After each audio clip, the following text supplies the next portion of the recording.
দুনিয়ার মানুষকে বারবার করে বলে, ও দুনিয়ার মানুষ, তোমরা আল্লাহকে বলে ভয় করো, আল্লাহ ছাড়া কাউকে ভয় করিও না। কেমন ভয় করবা? বিশ্বনবীর সাহাবারা কেমনে ভয় করতো, এমন ভাবে তোমরা ভয় করো।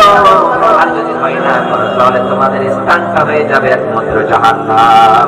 আবার রাসূল আলাইহি বলেন, ইয়া আইয়ুহাল্লাযীনা আমানু তাকুল্লাহা ওয়া কুলু কওলান সাদীদা।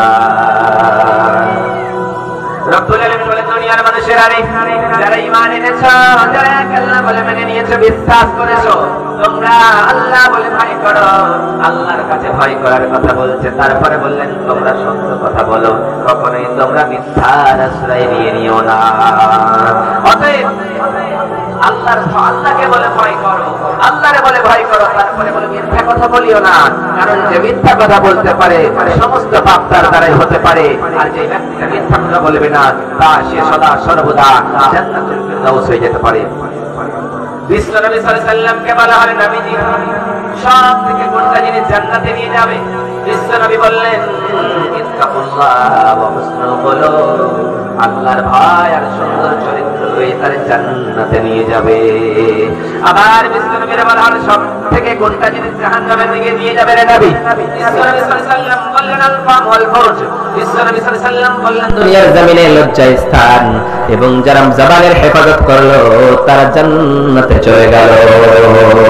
অতএব তোমরা যদি, আমরা যদি দুনিয়ার জমিনের মানুষ যদি আমরা লজ্জা স্থানের হেফাজত না করি তাহলে আমরা জাহান্নামে চলে যাব। অতএব আল্লাহ বলে ভয় করো, আল্লাহ ছাড়া কাউকে বলেই ভয় করা যাবে না রে গোলাম। নারী তাকবীর। বারবার আল্লাহ বলছে ভয় কর, ভয় কর, ভয় কর, কিন্তু আমরা কি করি? করি না। আল্লাহ সুবহানাহু ওয়া তাআলা এই রকম করে সব মানুষকে বলে ভয় করে। এক মহিলা তার স্বামী যখন মৃত্যুবরণ করবে তখন তার স্বামী তার স্ত্রীরে ডেকে বলে, ও মা, সলিমুদ্দিনের মা, আমি তো মরে যাচ্ছি, জীবনে তার বাঁচবো না, লাস্টে তোমাকে দুইটা কথা বলতে চাই। বলছে, বলো, কি বলতে চাও? বলছে, আমি যে তোমার ওই গয়নাটা ছিল সোনার, সেই গয়নাটা আমি চুরি করেছিলাম। তার স্ত্রী বলে, ঠিক আছে। আবার বলে, তুমি যে 1 লক্ষ টাকা রেখেছিলা, সেই টাকাটা আমি চুরি করেছিলাম। সেই তার স্বামী বলছে ঠিক আছে, সব মাফ করে দিলাম, যেহেতু তুমি মারা যাবা। এবার লাস্ট সিচুয়েশনে বলেছে, ভাই ও আমার স্বামী জান, তোমাকে আমি বিষ খাইয়ে দিয়েছি, তুমি আমারে মাফ করে দাও। অতএব যদি সেই মহিলাটার আল্লাহ বলে ভয় থাকতো তাহলে সেই কাজটা কখনোই করতো না, কারণ স্বামীরে কখনোই মারা যায় না। বিশ্বনবী সাল্লাল্লাহু আলাইহি সাল্লাম বললেন, তোমরা স্বামীরে তার স্বামীর সঙ্গে সদ্ব্যবহার করো, অতএব তার সঙ্গে তোমরা অসদ্ব্যবহার কখনোই করো না। তাহলে কি বোঝা গেল? আমরা প্রকৃতভাবে মুমিন হতে গেলে আল্লাহকে বলে ভয় করতে হবে, ঈমান রাখতে হবে। এক আল্লাহ ছাড়া কোনো রব হতে পারে না, আমাদের রব হচ্ছে একমাত্র আল্লাহ। আল্লাহ আমার রব, ওই রবই আমার সব, দমে দমে তোর মনে তারি অনুভব। আল্লাহ আমার রব, ওই রবই আমার সব, দমে দমে তোর মনে তারি অনুভব। তোমার দুনিয়াতে আমি যেদিকে তাকাই, তোমার দুনিয়াতে আমি যেদিকে তাকাই, পথে নিয়ামতে ডুবে আছি সবাই। পাখালির গানে তসবিহ কলরা, তসবিহ কলরা। আল্লাহ আমার রব, ওই রবই আমার সব, দমে দমে তোর মনে তারি অনুভব, দমে দমে তোর মনে তারি অনুভব। আল্লাহ আমার রব, ওই রবই আমার সব, দমে দমে তোর মনে তারি অনুভব। আল্লাহ হচ্ছেন আমাদের রব। আল্লাহর কাছে যা চাইবো, ভালো চাইতে গেলে আল্লাহর কাছে চাইতে হবে, খারাপ যে কোনো জিনিস চান না কেন একমাত্র আল্লাহ সুবহানাহু ওয়া তাআলার কাছেই চাইতে হবে, আল্লাহ ছাড়া কারো কাছে চাওয়া যাবে না। তাই তো রব্বুল আলামিন দুনিয়ার মানুষেরা, ইয়া আইয়ুহান নাস, ইন্না খলাকনাকুম মিন যাকারিন ওয়া উনসা ওয়া জাআলনাকুম শুউবান ওয়া ক্বাবাইলা লিতাআরাফু ইন্না আকরামাকুম ইনদাল্লাহি আতকাকুম। রব্বুল আলামিন বলেন দুনিয়ার মানুষেরা রে, সেখানে মুসলমানদের ডেকে বলে নাই, হিন্দুদের ডেকে বলে নাই, ইহুদিদের ডেকে বলেন নাই, খ্রিস্টানদের ডেকে বলেন নাই, পুরো পৃথিবীর মানুষগুলিকে ডাক দিয়ে বলে ও গোলাম, গোলামের ঘরের গোলাম, বান্দির ঘরের গোলাম। দুনিয়ার মানুষকে আল্লাহ ডাক দিয়ে বলে ইয়া আইয়ুহান নাস ইন্না খালাকনাকুম মিন যাকারিন ওয়া উনসা। ও দুনিয়ার মানুষেরা রে, আমি আল্লাহ তোমাদেরকে একজন মহিলা একজন পুরুষ থেকে তৈরি করলাম, অতএব তোমরা তো বাহাদুর কিসের, তোমরা একটা নুতফার আকারে ছিলে, রক্তের আকারে ছিলে, আমি আল্লাহ দুনিয়ার জমিনে তোমাদেরকে নিয়ে আসলাম, মানুষের আকৃতি দিলাম, সুন্দর দিলাম, তারপরে দুনিয়ার জমিনে তোমাকে আমি জন্মগ্রহণ করালাম। শুধু তাই নাই, তোমাদেরকে জোড়া জোড়া তৈরি করেছি, ওয়া খালাকনাকুম আজওয়াজা।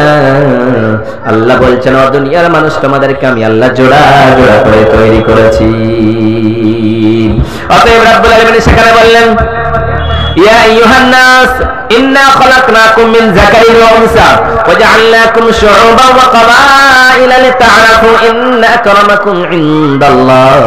রব্বুল আলামিন বলেন দুনিয়ার মানুষেরা রে, আমি তোমাদেরকে একটা মহিলা একটা পুরুষ থেকে তোমাদেরকে বানালাম, তারপরে তোমাদেরকে আমি গোত্রে, তোমাদেরকে আমি বংশে, তোমাদেরকে আমি অন্য অন্য দলে বিভক্ত করে দিলাম, যাতে করে তোমরা এক অপরকে চিনতে পারো, এক অপরের সঙ্গে তোমাদের বন্ধুত্ব হয়ে যেতে পারে, ভালোবাসা মহাব্বত হয়ে যেতে পারে।